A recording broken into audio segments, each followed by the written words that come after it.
Alors bonsoir tout le monde et nous sommes de retour avec une autre petite dose de Megillat Esther.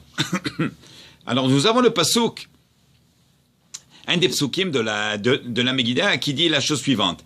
Vayi omen et Hadassa, hi Esther bat Dodo. Alors on parle de Mordechai, n'est-ce pas?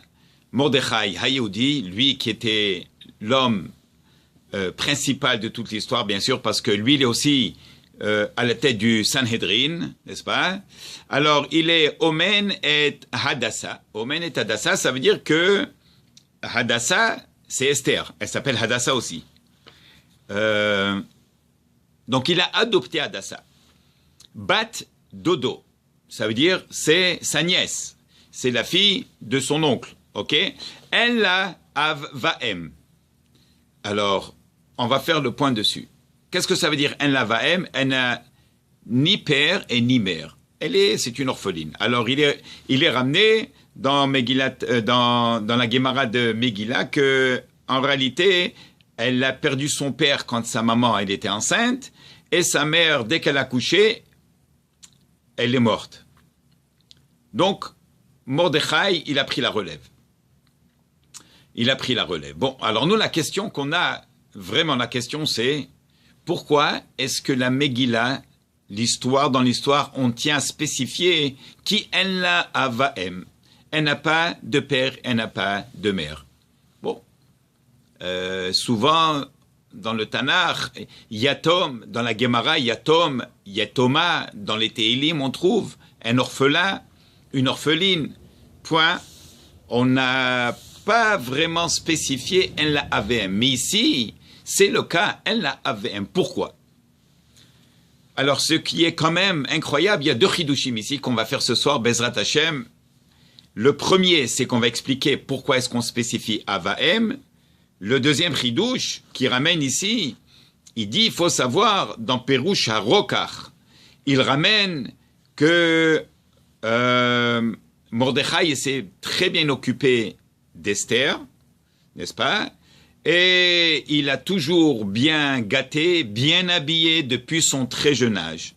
Et non seulement ça, il ramène ici dans Bereshit Rabbah, il dit Mordechai zen pirnes, amar Rabbi Yudan, pa'amachat, chazar al kol hamenikot, velo matza l'Esther la altar minika. Alors quand il a prise toute petite bébé, il cherchait une femme qui allait allaiter Esther. Et c'était impossible de trouver une femme qui allait allaiter Esther. Il ne trouvait pas. Veya menikahu. Oui, écoutez bien ce qu'on va dire, c'est choquant. Mordechai lui-même, il a allaité Esther. Si je ne me trompe pas, il y a à peu près un an et demi de ça, il y avait une histoire qui a été publiée sur l'Internet. Si je ne me trompe pas, c'était au Pakistan. Un homme qui a allaité une petite fille. Oui, il était mal pris, il était quelque part dans un patelin.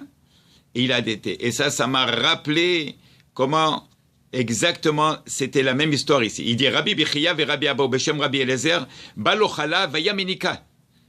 On lui a fait un miracle, n'est-ce pas? Et puis on a fait que il aura du lait pour allaiter. Bon, ça c'est un chidouche. Maintenant, elle a grandi chez lui. Il dit ici encore plus, il dit il lui a donné une très bonne éducation et il lui apprenait aussi la Torah. Oui. Bon, ça c'est un point. Le deuxième point qu'on avait dit, en la AVM, pourquoi spécifier en la AVM?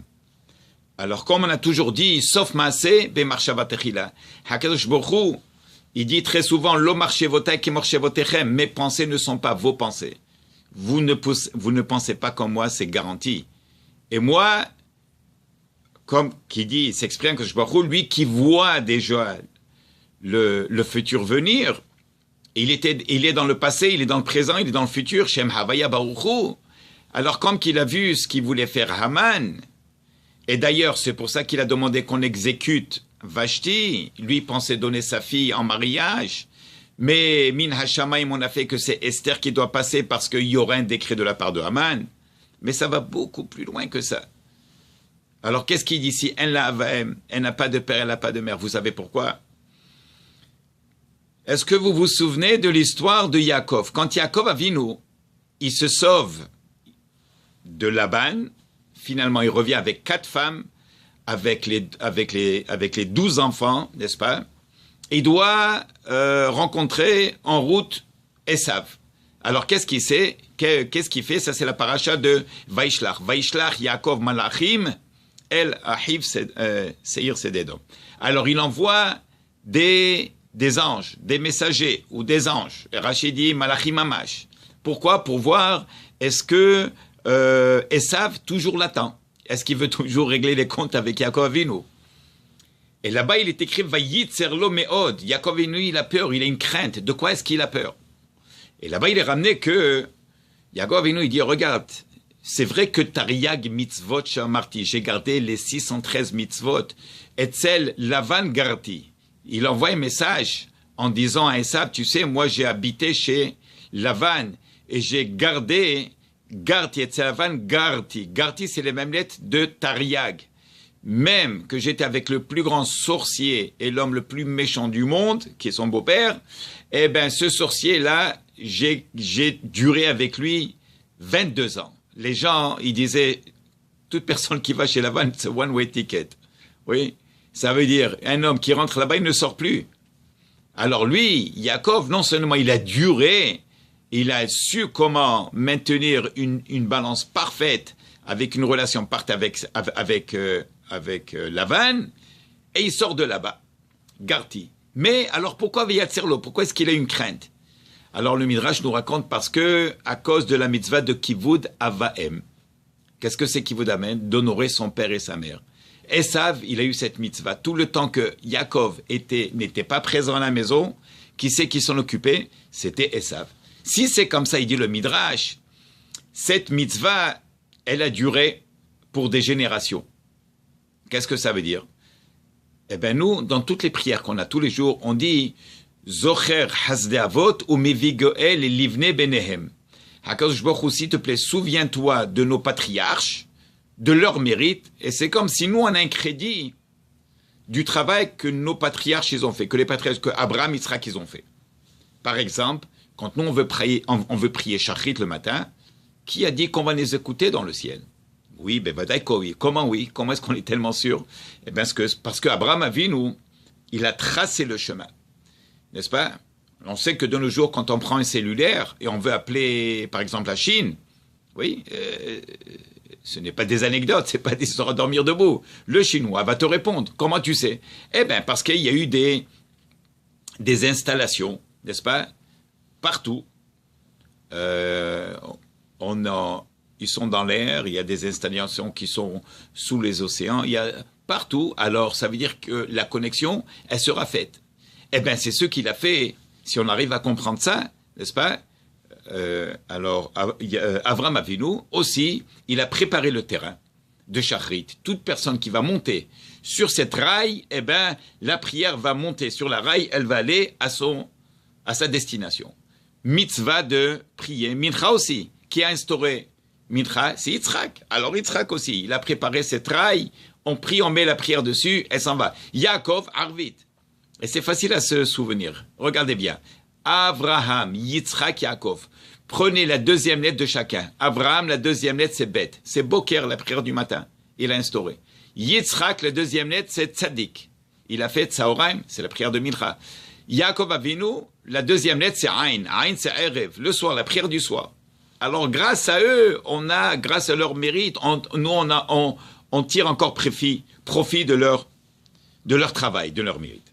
La même chose ici avec Esav. Esav, qu'est-ce qu'il a fait? Kivud Abahem. Et alors?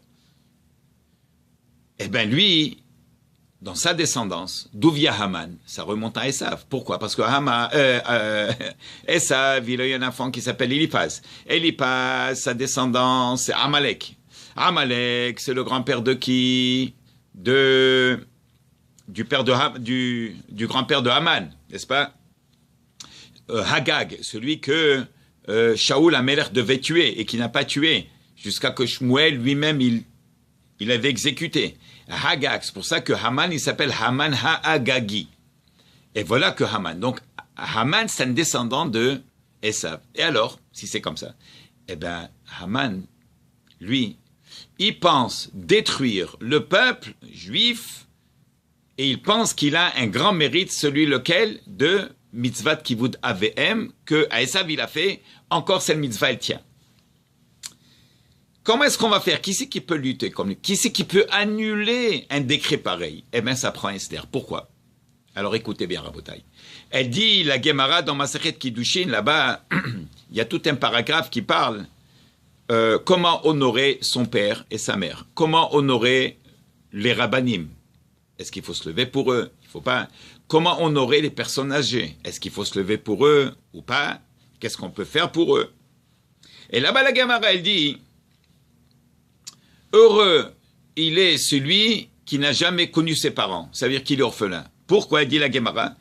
Et la Gemara répond, il dit parce que il n'a pas fauté dans Kibud Avaim. Donc, sa mitzvah de Kibud Avaim, c'est sa mitzvah. Il n'a jamais trébuché, il n'a jamais fauté dans Kibud Avaim. Elle dit là-bas, la Gemara, elle dit, il n'existe pas un homme qui n'a pas fauté dans Kibud Avaim. On a tout le monde, on a tous fauté. On est tous tombés dans le piège. On répond mal aux parents, on n'a pas de patience pour les parents, pour le père, pour la mère.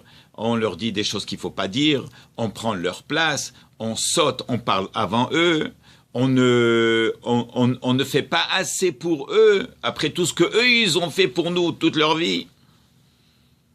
On revient à notre histoire d'Esther. Esther, elle dit la Megillah, elle la avaem. Ça veut dire qu'elle n'a jamais fauté. Elle, c'est la seule qui peut lutter contre Haman et gagner Haman. Si Haman, il pense que lui, il a le mérite de son aïeul, grand-père, patriarche qui est Esav de Kivod Avaim, eh bien, peut-être que quelque part, il a manqué respect, peut-être qu'il n'a pas fait à 100%. Eh bien, vient Esther, que elle n'a jamais fauté dans Kivod Avaim, et elle va gagner la cause. C'est pour ça qu'elle a pu lutter contre Haman. Et c'est pour ça que grâce à Esther, toute l'histoire de Purim s'est renversée. Venahaforhu. Tout s'est renversé. Et tout ce que Haman voulait faire, il a préparé le poteau de 50 pieds de haut pour pendre Mordechai dessus. Le même poteau que lui, il a préparé pour Mordechai, eh ben, il s'est fait pendre sur ce poteau même. Ses enfants, sa femme, bref, toute l'histoire s'est retournée contre lui. Grâce à qui? Esther. Pourquoi? Parce qu'elle n'a ni père et ni mère. Elle n'a jamais fauté dans Kivud Avaim. Alors voilà, je vous laisse avec ça. Et Bezrat Hashem, on se revoit encore demain. Alors bonne soirée tout le monde. Et Bezrat Hashem, demain matin c'est le jeûne. Un bon jeûne à tout le monde. Et demain matin c'est la lecture de la Megillah. Rassurez-vous que tout le monde est en bonne humeur. Et viens à la synagogue, écoutez la Megillah mot à mot. Et on vous laisse pour le moment. Une bonne soirée tout le monde. Et s'il vous plaît, partagez.